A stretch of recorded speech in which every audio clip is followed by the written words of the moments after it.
அனைவருக்கும் வணக்கம். நாம் ஞானபிதா சுவாமி சிவானந்த பரமஹம்சர் அவர்களால் அருளி செய்யப்பட்ட சித்த வேதத்தை வாசித்துக் கொண்டிருக்கிறோம். 4வது அத்தியாயத்தின் தொடக்கத்தை நாம் பார்த்தபோது சரீரம் என்று சொல்லப்படுவது ஜீவசக்தியாகி வாயுதான் என்று சுவாமி சொல்லியிருந்த கருத்துக்களை பார்த்தோம். தொடர்ந்து மேலும் இந்த ஜீவசக்தியாகிய வாயு பற்றி சுவாமி சொல்லக்கூடிய நுணுக்கமான பல விளக்கங்களை இன்று பார்க்க இருக்கிறோம்.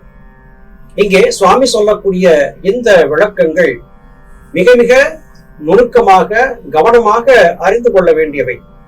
எனவே பதிவு முழுவதையும் பொறுமையாக கேளுங்கள். அப்பொழுது மாத்திரமே சுவாமி என்ன சொல்ல வருகிறார் என்பதை உங்களால் விளங்கிக் கொள்ள முடியும். சரீரம் என்பது எது?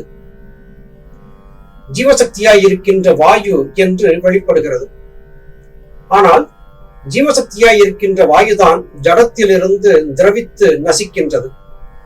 அது எப்படி என்றால், நீர் ஊற்று போல பஞ்சேந்திரியங்கள் வழியாக கரைந்து கரைந்து வெளியில் போய் சயித்து கொஞ்சம் கொஞ்சமாக குறைந்து க்ஷீணித்து மெலிந்து இல்லாமல் போகின்றது.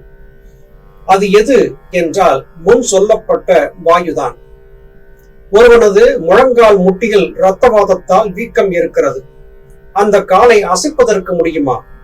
முடியாது. காரணம், அந்த காலில் இரத்தம் கட்டி இருப்பதால். ஜீவசக்தியாய் இருக்கின்ற வாயுவின் கதாகதத்திற்கும் இரத்த ஓட்டத்திற்கும் தடை நேரிட்டிருக்கிறது. தவிர பச்சைவாதம் பிடித்து கைகால் முடங்கினவருடைய கைக்கும் காலுக்கும் சக்தி இருக்கின்றதோ, அவைகளை கிள்ளினால் வருத்தம் உண்டாகிறதென்றோ அல்லது அந்த பாகங்களை நகர்த்த முடியுமோ? இல்லை. ஏன்? ஜீவசக்தியாகிய வாயு கதாகதம் செய்யாததனால். அப்பொழுது க்ஷீணிப்பது எது? ஜீவசக்தியாகிய வாயு. இங்கே சுவாமி சொல்லக்கூடிய ஒரு நுணுக்கத்தை புரிந்து கொள்ளுங்கள். ஜீவசக்தியாகிய வாயுவின் சஞ்சாரம் அல்லது சுழற்சி அல்லது கதாகதம் நடனம் என்பது இல்லாமல் ஆகும்போது மூட்டு வலி ஏற்படுகிறது, உடலின் பாகங்களிலே துன்பம் ஏற்படுகிறது என்று குறிப்பிடுகிறார். சரியாக கவனியுங்கள். உடல் முழுவதும் பரவக்கூடிய ஒரு ஆற்றல், அந்த ஆற்றலே ஜீவசக்தியாகிய வாயு என்று ஆகிறது.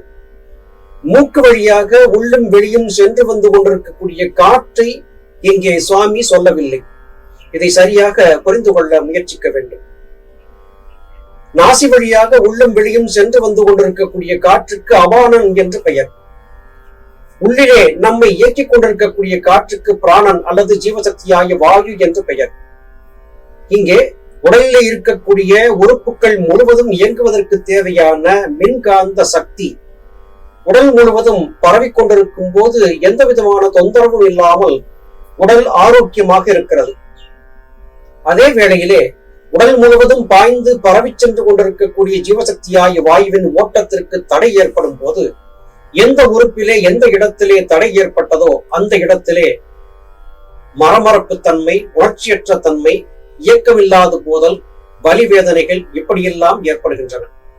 அப்படி என்றால் ஜீவசக்தியாகிய வாயு என்பது தலை முதல் பாதம் வரையிலாக இருக்கக்கூடிய உடலின் ஒவ்வொரு அங்கத்திலும் பாய்ந்து கொண்டிருக்கிறது.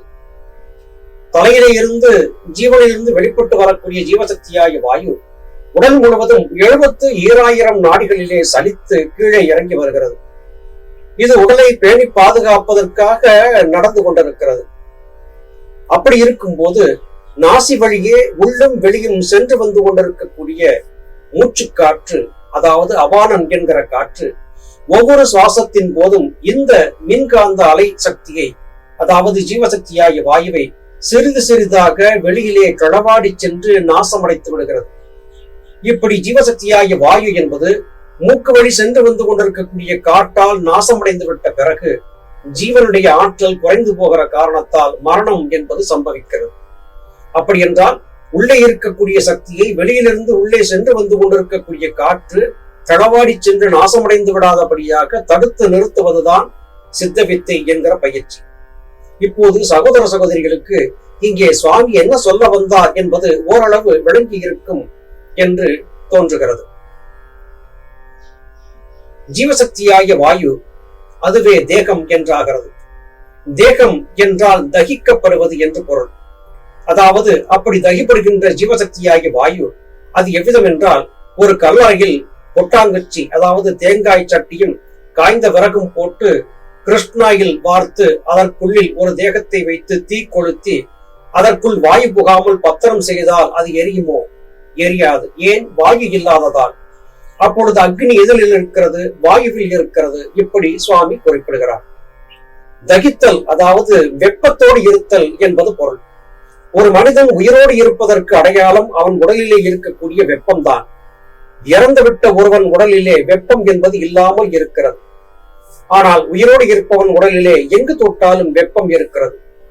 இன்றைய விஞ்ஞானம் சொல்லுவதை போல இது 98.4 டிகிரி ஃபாரன்ஹீட் என்கிற அளவிலே இருக்கிறது. இப்படி உடல் இயக்கம் சீராக இருப்பதற்கு இந்த வெப்பம் தேவையாக இருக்கிறது. இதிலே உடலிலே சுகவீனம் ஏதாவது ஏற்படும் போது உடலுக்குள்ளே விரும்பத்தகாத கிருமி கீடகாதிகள் நுழைந்து விட்ட போது அவற்றை அழித்து ஒழித்து நாசம் செய்வதற்காக தேகத்திற்குள்ளே வெப்பம் அதிகரிக்கிறது. அங்கே ஏற்படுத்தப்பட வேண்டிய உடல் பாதுகாப்பு காரணங்கள் செய்து முடிந்தான பிறகு தாமாகவே வெப்பம் தணிந்து விடுகிறது. இப்படி மனித உடலுக்குள்ளே இருக்கக்கூடிய வெப்பம் அதிகரிப்பதோ அல்லது குறைவதோ எந்த சக்தியை கொண்டு நடைபெறுகிறது என்று விஞ்ஞானத்தால் கண்டுபிடிக்க முடியாது. ஏன் வெப்பம் அதிகரிக்கிறது, ஏன் வெப்பம் குறைகிறது, இது எப்படி கட்டுப்படுத்தப்படுகிறது, உடலிலே எந்த பாகம் இதை கட்டுப்படுத்துகிறது? இருதயமா, மூளையா, சிறுகுடலா, பெருகுடலா அல்லது கல்லீரலா, மண்ணீரலா? நிச்சயமாக இல்லை. தேகத்திற்குள்ளே எவர் கண்ணுக்கும் தெரியாமல் மறைந்திருக்கக்கூடிய ஜீவன்தான் இதை செய்து கொண்டிருக்கிறது. ஜீவனிலிருந்து வெளிப்பட்டு வந்த ஜீவசக்தியாகிய வாயுதான் இதை செய்து கொண்டிருக்கிறது. ஒரு மனிதனுடைய உடல் இறந்து விட்டான். அந்த இறந்த கல்லறையிலே நெருப்பை மூட்டுவதற்கு தேவைப்படக்கூடிய விறகு, தேங்காய் சிரட்டை மற்றும் மண்ணெண்ணெய் ஆகியவற்றை ஊற்றி தீ வைத்து அந்த தீ எரியாதபடியாக, காற்று புகாதபடியாக அடைத்து விட்டால் அது எரியாது. காரணம், நெருப்பு எரிவதற்கு காற்று அவசியமாகிறது. காற்றுதான் நெருப்பு எரிவதற்கு உதவியாக இருக்கிறது. காற்று இல்லாமல் எதுவுமே நடக்காது. இதை சரியாக புரிந்து கொள்ள வேண்டும். இதோ தெரிகின்ற விறகில் அக்னி பற்றி எரிந்து கொண்டிருக்கும் போது அதனோடு சம்பந்தப்படாத மற்றொரு விறகு எரியுமோ? எரியாது.